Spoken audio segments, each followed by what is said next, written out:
In today's video, I'm going to teach you how to check Exness spreads. If you want to monitor trading costs more closely, checking the spread directly inside your trading platform is a quick and useful habit. The spread is the difference between the buy and sell price, and seeing it live can help you better understand market conditions before placing a trade.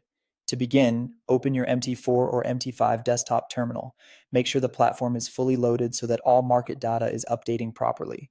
This method works directly inside the desktop terminal, so you do not need to open any extra tools or external pages.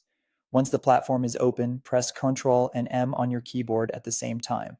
This shortcut opens the Market Watch window if it is not already visible. The Market Watch area is where you can see the trading instruments available in your account along with their live prices. If the window is already open, that is perfectly fine. You can continue from there. Next, move your cursor into the Market Watch window and right-click anywhere inside it.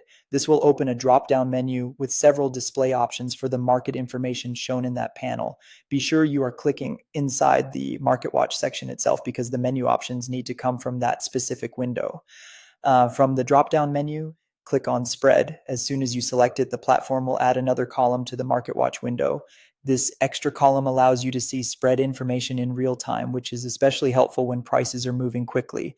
Now look for the new column marked with an exclamation point. That column displays the live spread in points for each instrument listed.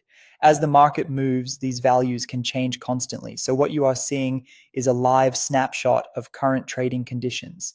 This makes it easy to compare spreads across different symbols without opening individual charts. If you are tracking costs before entering a trade, this view can save time and give you a clearer picture of what the market is doing right now.